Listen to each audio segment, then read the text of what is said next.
الشيطان الرجيم.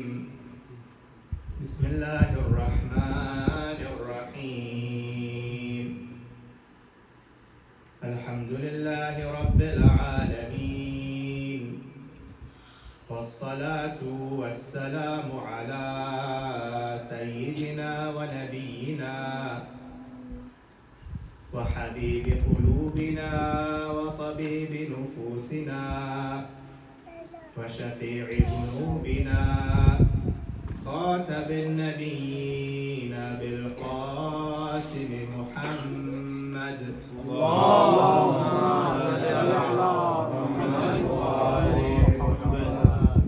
والصلاة والسلام على سيد الوصيين وإمام المتقين أمير المؤمنين مولانا علي بن أبي طالب. اللهم صل على محمد. السلام عليك يا رسول الله، السلام عليك يا أمير المؤمنين، السلام عليك يا فاطمة الزهراء سيدة نساء العالمين، السلام عليك يا حسن المجتبى، السلام عليك يا أبا عبد الله، وعلى الأرواح التي حلت بفنائك، عليكم مني جميعا سلام الله أبدا ما بقيت وبقي الليل والنهار، ولا جعله الله آخر العهد مني لزيارتكم. السلام على الحسين وعلى علي بن الحسين وعلى أولاد الحسين وعلى أصحاب الحسين. صلوات على محمد وآل محمد.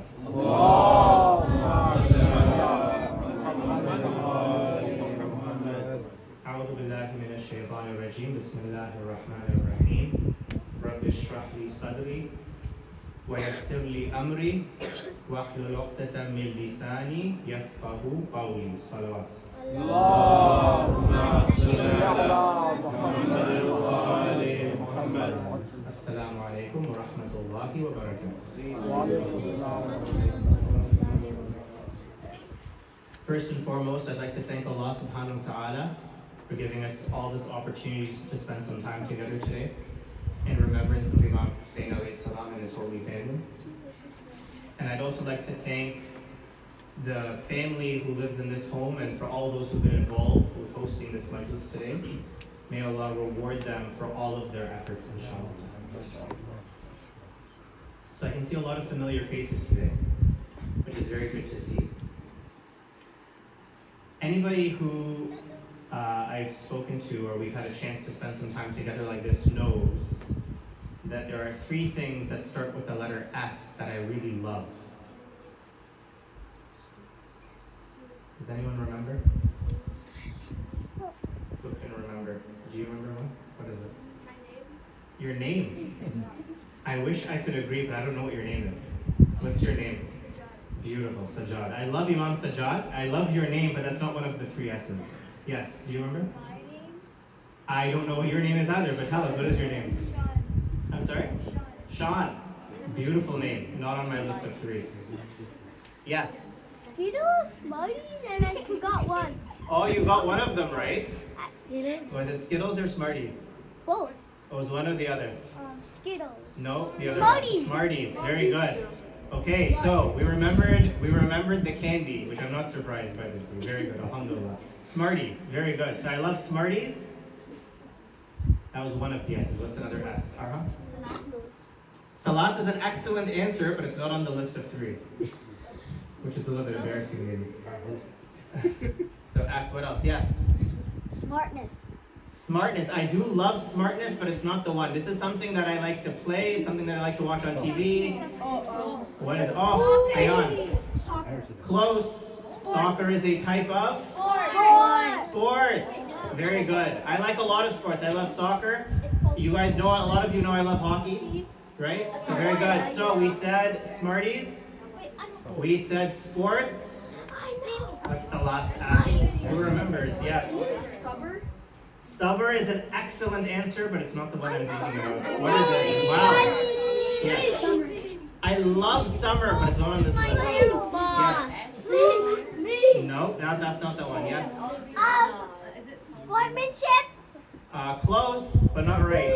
Yes. Storm. No, I do love steak, but it's not the one. This is something I have to give a little spin the whole time. This is something. This is something that I love when we say, and I love it specifically when we say it loud. What is it? Salawat ala Muhammad wa ala Very good. Excellent. I love how energetic everyone is. Because you know what that means? When I can see all this energy, what it means is when we recite salawats today, they're going to be the loudest of our salawats, right or not? Yes or no? Yes. Yes or no? Yes. Okay, very good. Yes. So don't disappoint me because I love salawats. Okay? So today, inshallah, we're going to talk about a person whose name actually also starts with the letter S, which is a nice coincidence. Sajjad. Not Imam Sajjad. Surname. Not my name. My name is with an S. Ali Jawad. What are we talking about? Not Imam Sadiq. Oh, not Imam Sadiq. Yes. This is a prophet. I'll give you a hint. It's a prophet whose name starts with S. Hands. There's no Prophet Salman. Yes, in the back. There's a few prophets that start with S. Who am I talking about today? Sulaiman. Hey, I was. Hold on, his hand is up. His brother's name, the brother's hand is up. Not sure? Yeah. Yes. Prophet Sulaiman alayhi salam. Very good. Okay, so I need you to. It seems like this is a very intelligent group, mashallah. So maybe you guys can answer some of these questions instead of me telling you. Prophet Sulaiman, which prophet was his father? Who can tell me? Yes. Prophet Dawood alayhi salam. Excellent. So, Prophet Dawood alayhi salam was an amazing prophet. Prophet Sulaiman was his son. And Prophet Sulaiman, one of the interesting things about Prophet Sulaiman is that similar to some of the Imams of the Ahlul Bayt, Prophet Sulaiman became a prophet at a very young age. Who can tell me how old was Prophet Sulaiman when he became a prophet? 6 months. Does anyone know? I want hands up if you're gonna say something, out of respect for everybody here. How old was Prophet Sulaiman when he became a prophet? Yes, brother. 5? Older than 5. 6. Arham. 8. Older than 8. Yes. 9. Older than 9. Yes. Yes. How old are you? Older than 11. I know. Hussein. 15. 16. Younger than 16. So between 11 and 16. Yes. 12. Older than 12. Oh, 14. Younger than 4. So older than 12. How old was, what is older than 12 and younger than 14? 13. Thank you. Okay.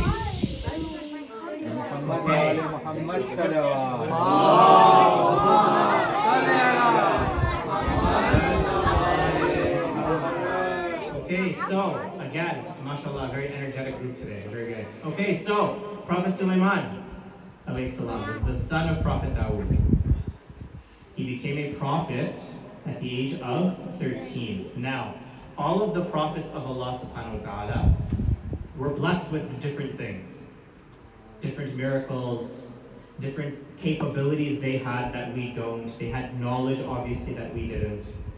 Now, one of the amazing things about Prophet Sulaiman alayhi salam that we learn from the Hadith and from the Holy Quran is that Prophet Sulaiman had powers and abilities that you and I don't have. What's an example of something that Prophet Sulaiman could do that we can't do? Yes, in the back. In the back, yes. He could talk to animals. Actually, I can talk. Isn't that amazing? Now, some of you may think you can talk to animals. Some of you may think your brothers act like animals sometimes, and so you think you can talk to them, but they're not really animals. Prophet Sulaiman alayhi salam could have conversations with animals. In the Holy Quran, we learn that when Prophet Sulaiman was traveling to Makkah, which animal did he have a conversation with? He was a very small animal. An ant, very good. The Holy Quran tells us that the Prophet Sulaiman alayhi salam had conversations with ants. So, one of the blessings that Allah subhanahu wa ta'ala gave him was that he could speak to animals. Very good. What's another blessing that Prophet Sulaiman alayhi salam had? Yes, Muhammad Ali. What else was it? Yes, Hussein. You could talk to the wind. Very good. He could control the wind. He could speak to the wind. He could ask the angels to control when the sun comes up and the sun comes down. Allah subhanahu wa ta'ala gave Prophet Sulaiman these abilities. Imagine how amazing would it be if you could talk to the wind. And he couldn't only talk to the wind, he would also travel with the wind. So if you wanted to go from here back to your home, instead of using a car or instead of using a horse or instead of using a bus, you could tell the wind, oh wind, take me back to where I want to go. And the wind would blow him over to where he would want to go, and he could get there faster than everybody else. So Allah subhanahu wa ta'ala blessed him with the ability to talk to animals.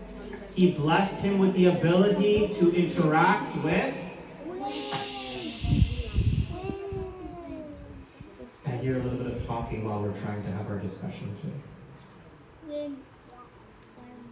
He had the ability to talk to animals. He had the ability to interact with wind and the sun and other elements of nature. The other thing Prophet Sulaiman alayhi salam had was he had an enormous kingdom.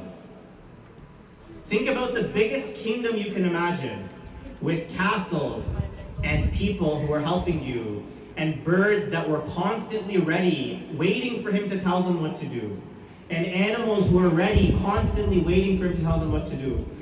And humans and jinns who were waiting for him to tell them what to do, and they would follow him. Every single thing he wanted, he would just tell one of the creations that were ready to help him, and immediately they would do exactly what he said.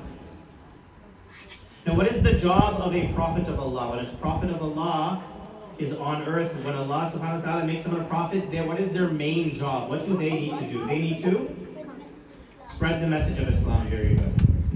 So, one day, Prophet Sulaiman was sitting. And whenever he was sitting, the birds that were under his control would be on top of him in the sky in a perfect formation. They were perfectly organized all of the time. But there was one bird that was missing. Who knows the name of that one bird who was missing? Yes. Hudhud. Very good. Excellent. His name was Hudhud. So Hudhud was missing, and Prophet Sulaiman was very upset because he wanted to know where was this Hudhud, and nobody knew where Hudhud was. So he waited and he waited. And then Hudhud came flying back, and Prophet Sulaiman asked him, Hudhud, where were you? Where did you go? You didn't ask my permission before you left. Where did you go? What did you see?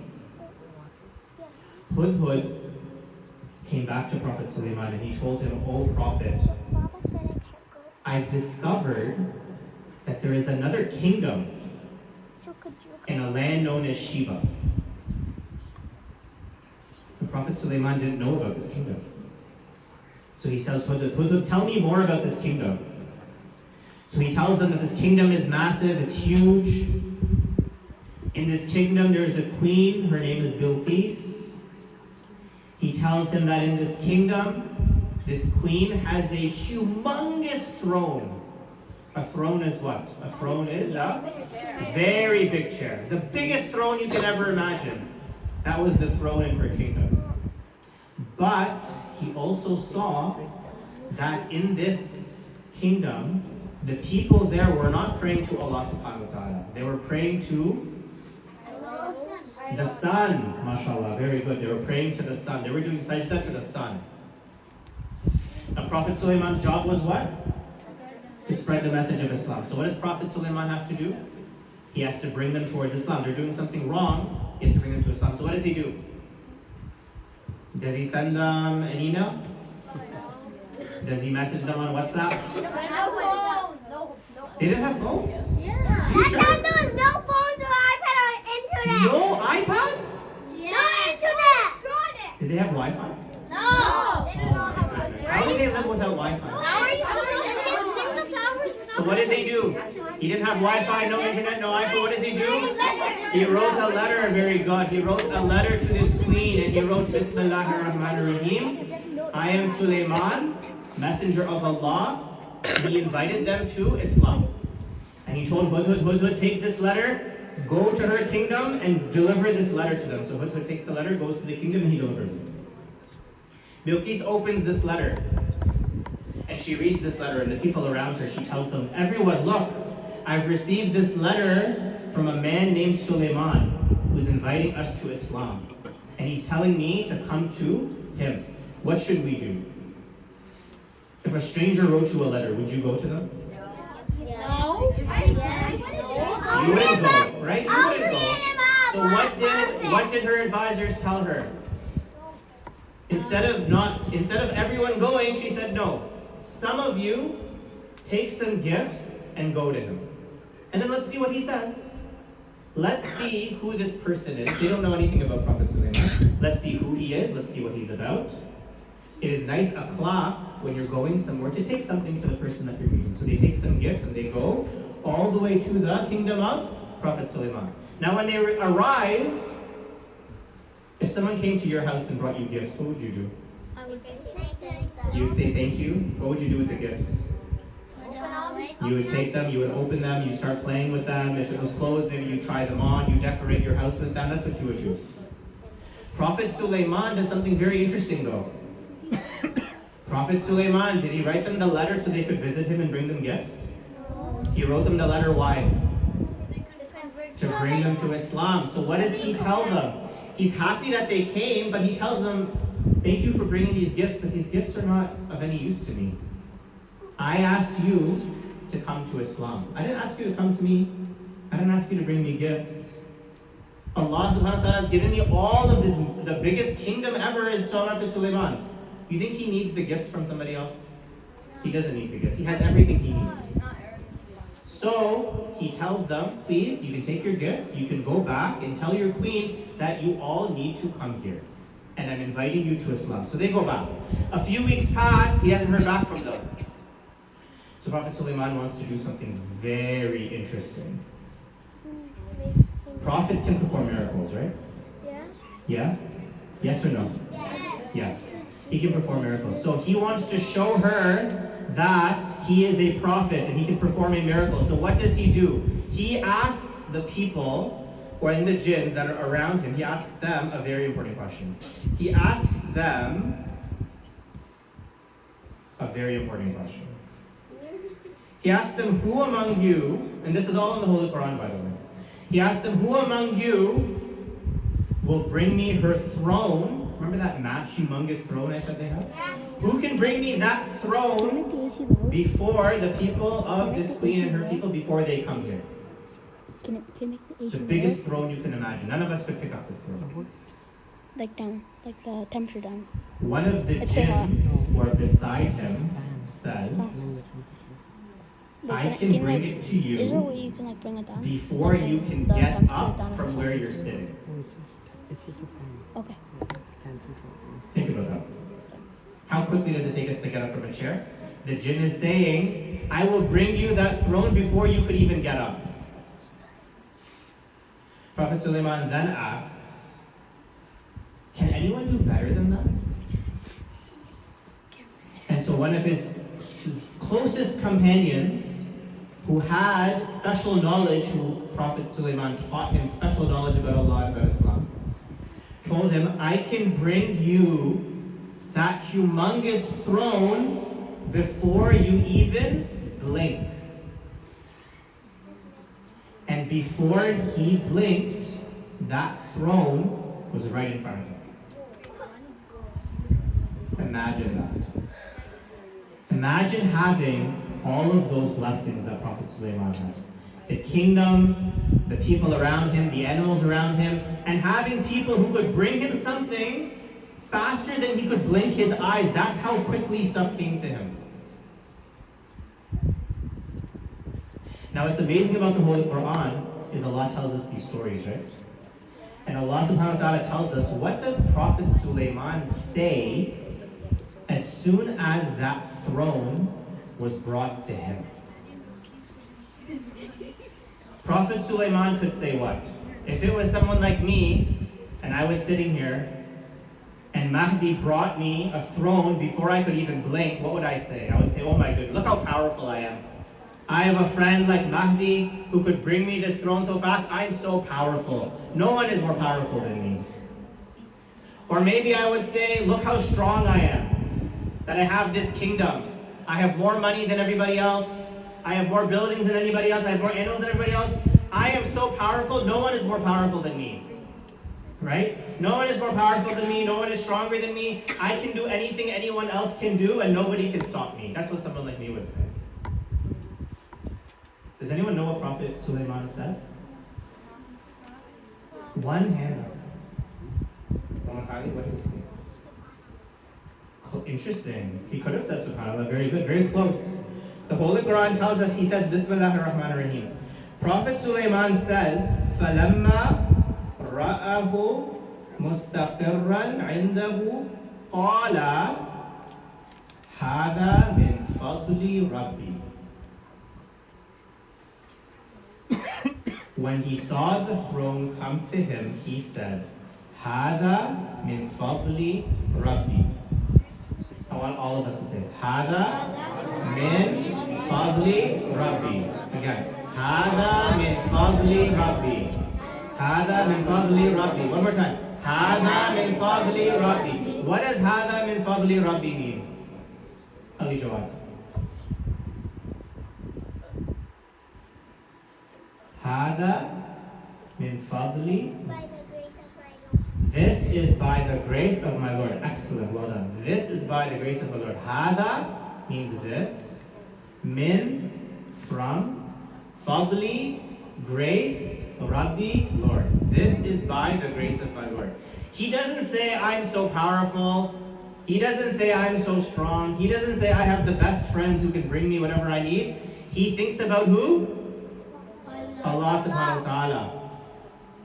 And he says, Hada min fadli Rabbi. When something amazing happens to him, he says, Hada min fadli Rabbi. Why does he say that?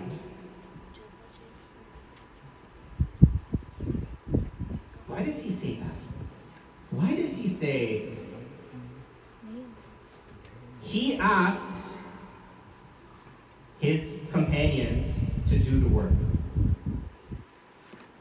He's trained his companions with knowledge. His companions were the one who bought the throne and brought it. Why did Prophet Sulaiman thank Allah first? Yes. Because Allah gave him the kingdom and the power and all the animals and the jinns to do that with. Very good. Excellent. So Allah gave it to him. What else? Why else? Why wouldn't he give himself any credit for it? Yes, go ahead.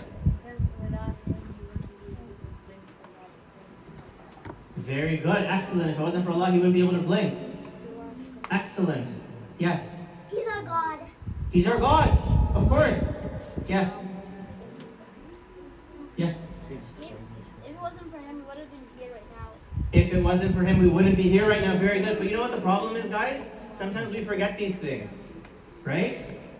Sometimes we forget these things. Sometimes, I know a lot of you guys like to play hockey. Right? You like to play hockey, right? And when we're playing in a very important game, and we score a really important goal, and we're cheering, and we're happy, and we're excited, sometimes what do we think? Allah. Sometimes we think about Allah, but what if we don't think? What happens sometimes when we work so hard, we go to all of the practices, and we do all of the hard work, and we eat all of the right foods, and we work with our teammates, and then we score the big goal, sometimes what do we think in our heads? Yes. Yes. That we're the best. That we're the best. No one like us. Right? No one like us. We scored the big goal. I'm the one who did the practice. I'm the one who ate the right food. I'm the one who worked hard. I'm the one who ran faster. I'm the one who shot really hard. I'm the one who scored. I'm the one who gets the trophy. I am the best, is sometimes what we think, right? Or what happens sometimes at school. You have a math, your teacher tells you have a math test on Monday. And you're sitting at home and you're studying really hard, right? You're doing a lot of practice questions. You're going on YouTube to learn how to do it. You're asking your mom or your dad or your brother or your sister for help. You're doing all of these questions, and then you sit for the test, and you get it back, and what mark do you get? A+. And how do you feel when you get the A+? Do you feel amazing? Why do you feel amazing when you get the A+? Because you did so good. Because you did all of that hard work. And sometimes we forget that who actually helped us and allowed us to do those things.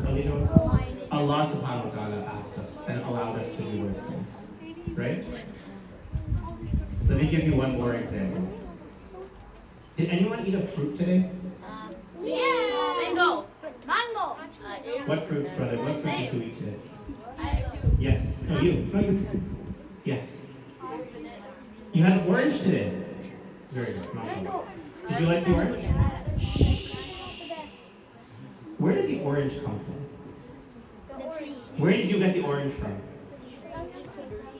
Where did your parents buy it? Did your parents give it to you? No frills. Okay, good. So your parents bought it from No Frills? Very good. Okay, so he had an orange. What's your name, brother? Taha. Taha had an orange today. His parents bought the orange from No Frills. Where did No Frills get the oranges from? They got it. Somebody delivered it to No Frills. They got the tree from a farm. Where was that farm? Probably it wasn't in Toronto. Where was the farm? Florida. Very good. In Florida, is there only one orange tree in Florida, or are there lots of orange trees in Florida? Lots of orange trees with lots of oranges. Right? Is there only one farmer in Florida, or lots of farmers in Florida? So you know what's amazing? You know what's amazing? You want to know how amazing Allah subhanahu wa ta'ala is? That orange that Taha ate, No Frills had hundreds of oranges. And there were hundreds of oranges in the farm. And there are hundreds of farmers in Florida. And oranges grow in Florida, and they grow in South Africa, and they grow all over the world. But Allah knew before that orange even grew on the tree that Taha was going to eat that orange. Did Taha ask Allah, did you make dua to Allah before that orange tree was planted? Oh Allah, please give me an orange from Florida, from that tree, from that farmer? You didn't, right? No, none of us do. And yet Allah subhanahu wa ta'ala had written that orange from that farm, from that tree, from that farmer, before that tree was even planted, that orange was going to be for Taha. So this is why when we think about the blessings we have and the things that we are able to do and the things that we have with us, like the orange that Taha ate, like the A+ you get on your test, like the game-winning goal you score when you play sports, is it us or is it Allah? And so what phrase did we learn from Prophet Sulaiman? Hada min fadli Rabbi. This is by the grace of my Lord. Hada min fadli Rabbi. And this doesn't just apply to Prophet Sulaiman. And this doesn't just apply to us either. Because sometimes when things are great, you could say, okay, you know what? Prophet Sulaiman had all of these amazing things and he was very comfortable and he had all these amazing things. It was very easy for Prophet Sulaiman to remember Allah first and say, Hada min fadli Rabbi. Because everything was easy. But in Karbala, things weren't easy.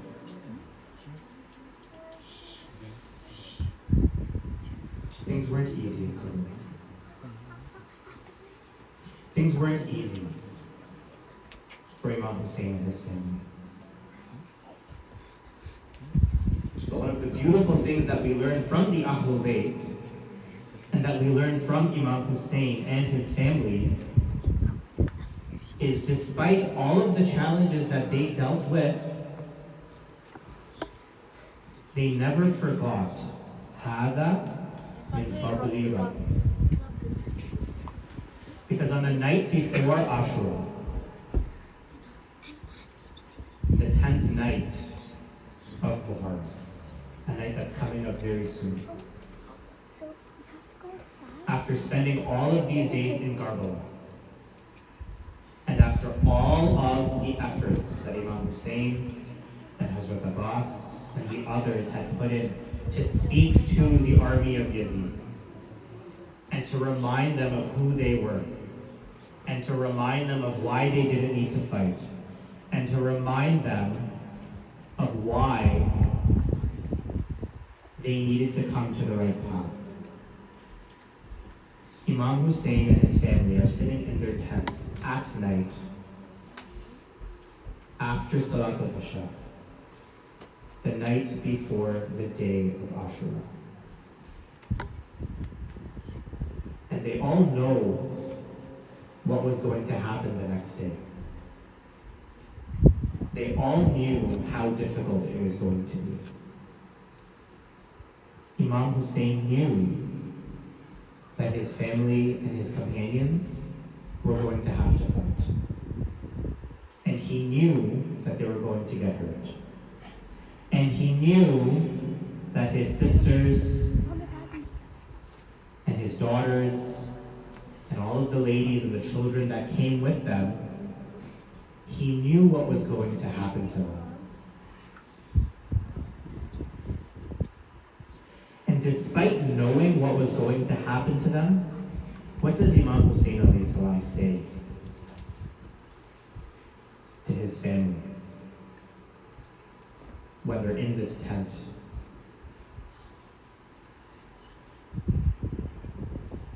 he could have very easily said, guys, this is going to be hard tomorrow. He could have very easily said, I don't know how we're going to do this. He could have very easily complained. He could have said, I can't believe these people aren't listening to me. He could have told everybody, okay, everyone pack up your bags, we're going home. But what does he do? هذا من فضل ربي. Everyone's quiet in the tents. And I want you to close your eyes. And I want you to imagine that you're sitting in the tent with Imam Hussein and his family.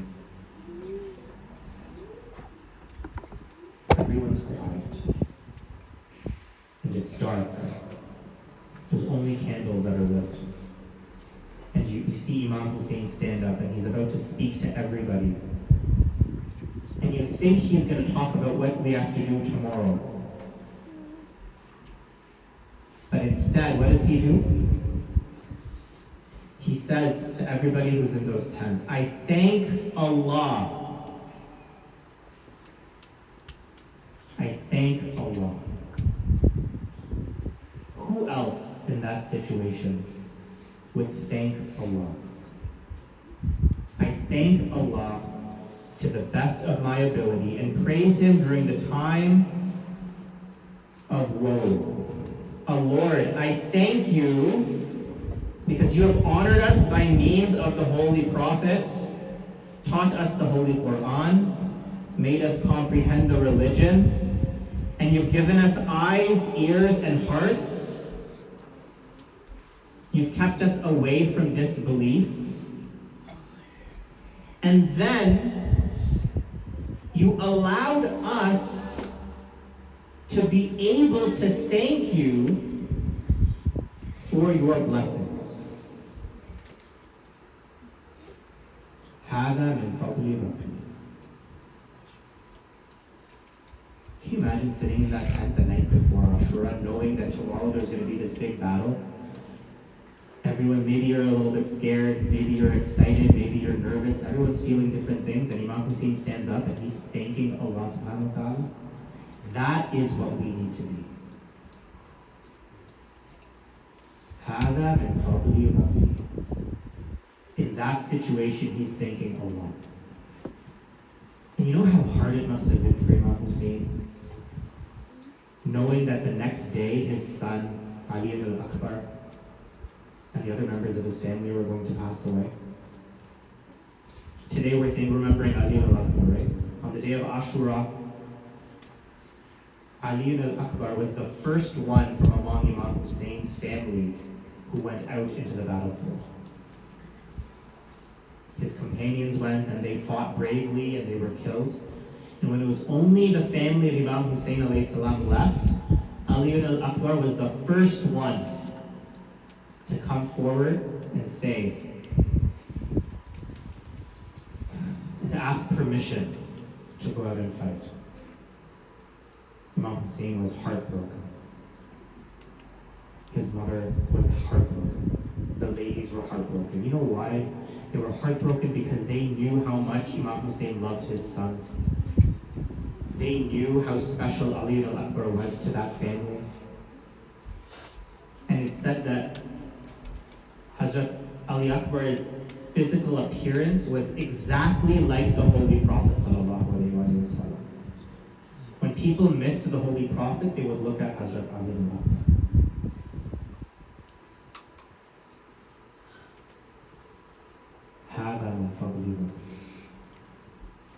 For Imam Hussein to think about thanking Allah, knowing that his son was going to go out into the battlefield, and that his son was going to fight bravely. And it said, Hazrat Ali al-Akbar fought so bravely, it said almost more than 120 of the enemies were killed by Hazrat Ali al-Akbar. And he fights, and he fights, and he fights, and then he comes back to the camp of Imam Hussein and his family. Why does he come back? He comes back because he's thirsty. Inshallah, one day, all of you guys, you youth, you guys will be fathers one day. But the fathers who are here, you guys know exactly what I'm talking about. When your son comes to you and says, I'm thirsty, do you ever say no? Your fathers will always give you water. Imagine how Imam Hussein must have felt when he couldn't give water to his son in the burning sands of Karbala on that hot day after everything Ali al-Akbar was doing.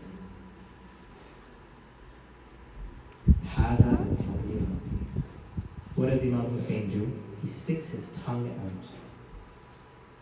Whatever little moisture, if there was any left, we don't know if there was anything left or not, but if there was anything left, whatever little moisture was on his tongue, he wanted to give that to his son.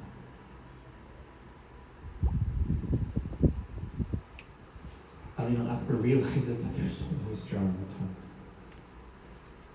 Goes back out into the battlefield, fights as bravely as he can, until one of the evil warriors in the army of Yazid sneaks up behind him while he's on his horse. And he hurts him in his chest. And then he hits him on the head. And so Ali al-Akbar is holding onto his horse for dear life. And they're screaming, and there's confusion, and there's sand, and his horse is confused. Normally, if you get hurt, you want to be able to come back to your family. Instead, the horse goes deeper into where the enemies are. And they start hitting him, and hitting him, and hitting him. Imam Hussein rushes out into the battlefield to be with his son before his son finally passes away. Despite all of that, هذا فضلنا إنا لله وإنا إليه راجعون. Ya Hussein. Ya Hussein. Ya Hussein.